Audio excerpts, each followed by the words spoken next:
for so long we've been doing it wrong. There was a very famous Chinese saying that from the very first medical text that says that superior doctors prevent the disease, inferior doctors treat the full-blown disease. And I think we've been inferior doctors in cardiology for quite a long time. We've been waiting for heart attacks, we've been waiting for chest pain, we've been waiting for patients literally to suffer sudden death to jump in there with guns blazing and catheters interacting and trying to save them, rather than getting to them earlier before the first event.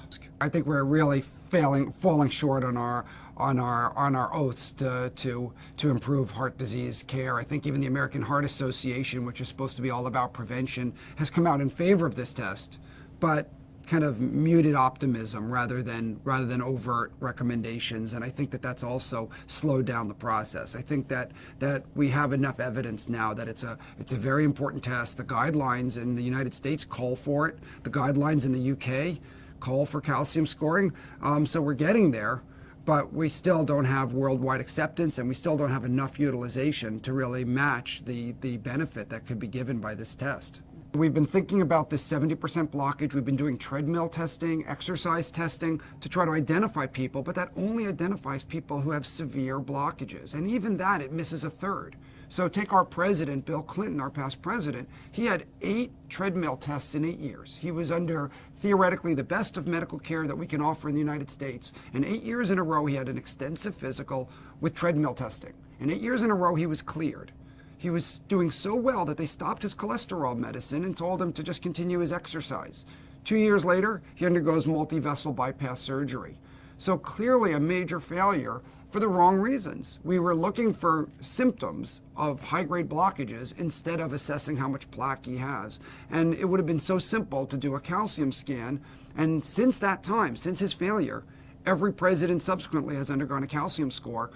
They've incorporated that into their exam physical because they realized what they were missing by trying to do treadmill testing. So it's a paradigm shift. It's starting at the top, and it's working its way through our society. In the United States, it's still the #1 killer of men and women by far. Almost 1 million patients per year end up dying of cardiovascular disease in general. So it's still by far our #1 cause of death in both men and women.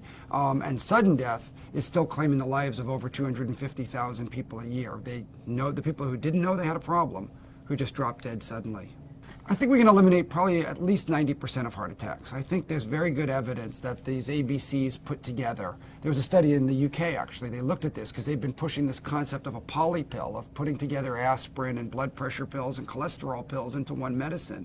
And they showed that patients who were taking all 3 components of the poly pill, aspirin, blood pressure, and cholesterol medicine, had an 85% reduction in death.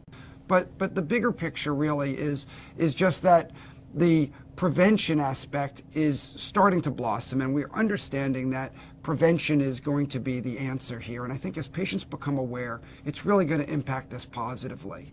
I'm an invasive cardiologist. I spend some of my time doing these cardiac caths and identifying patients who need stents, and it's very appealing. We call it oculostenotic, that our eye sees a blockage and we know we can fix it. It's very appealing to just throw in a stent and call it a success and say that the patient's cured. But the patient's not cured.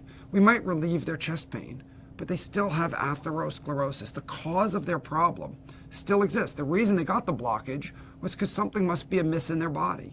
And if we can identify those patients and get them on the right therapies earlier, it would be so much cheaper for society, it would be so much better for patients, and we'd be able to save so many more lives than waiting for them to die to then start some of these therapies.